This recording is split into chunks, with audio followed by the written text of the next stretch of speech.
ظہیر صاحب اعجاز احمد صاحب گجرانوالہ سے پاکستان سے یہ پوچھنا چاہتے ہیں، کہتے ہیں کہ اگر کوئی شخص نماز باجماعت ہو رہی ہے اور مشکل سے رکوع کی حالت میں شامل ہوا ہے اور رکوع کا بھی سمجھ لیں آخری حصہ جس میں کہ وہ اپنی تسبیحات پوری نہیں پڑھ سکا اور امام رکوع سے کھڑا ہو گیا ہے، ایسی صورت میں اس کی وہ رکعت جو ہے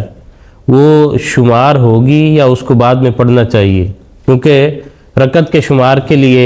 عام طور پر رکوع تک کی حالت جو ہے کہ اگر رکوع میں کوئی شامل ہو گیا، لیکن اگر رکوع میں بھی یہ صورت ہے تو پھر اس کا کیسے شمار ہوگا؟ دراصل یہ ہے کہ حضور صلی اللہ علیہ وسلم نے فرمایا کہ جس نے رکوع کو پا لیا اس نے رکعت کو پا لیا، ٹھیک ہے، جس کی طرف آپ نے اشارہ کیا، تو اس میں یہ ذکر نہیں ہے کہ تسبیحات اس نے ملیں یا نہیں۔ امام کے رکوع سے سر اٹھانے سے پہلے اگر وہ رکوع میں شامل ہو گیا ہے تو وہ اس کا رکوع ہو گیا اور اس کو وہ رکعت مل گئی۔ اس میں سیدنا حضرت مسیح موعود علیہ الصلوۃ والسلام کا ایک بڑا خوبصورت سورۃ فاتحہ کے متعلق کہ حضور نے فرمایا کہ جو سورۃ فاتحہ نہیں پڑھتا، لا صلاۃ الا بفاتحۃ الکتاب، حضور صلی اللہ علیہ وسلم کا جو ارشاد ہے، تو جو سورۃ فاتحہ نہیں پڑھتا اس کی وہ رکعت نماز نہیں ہوتی۔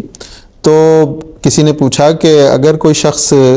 رکوع میں ملتا ہے یا رکوع سے کچھ دیر پہلے وہ رکعت میں شامل ہوا تو اسے تو سورۃ فاتحہ اس نے نہیں پڑھ سکا، تو اس کی رکعت ہوئی یا نہ ہوئی؟ تو کسی صحابی نے عرض کی کہ شاید اس کی رکعت نہیں ہوگی، تو حضرت مسیح علیہ الصلوۃ والسلام نے اس کا فیصلہ فرماتے ہوئے فرمایا کہ اس کی رکعت ہو گئی۔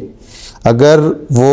اسے موقع ملتا تو وہ ضرور سورۃ فاتحہ پڑھتا، اسے وقت ہی نہیں ملا، موقع نہیں ملا، اس لیے وہ اس کی رکعت ہو جائے گی۔ اور اسی طرح وہ رکوع اگر اس نے امام کے رکوع سے سر اٹھانے سے پہلے وہ رکوع میں شامل ہو گیا ہے تو اگرچہ وہ اپنی تسبیحات پوری نہیں کر سکا تو وہ اس کا رکوع شمار ہوگا، اور وہ حضور صلی اللہ علیہ وسلم کے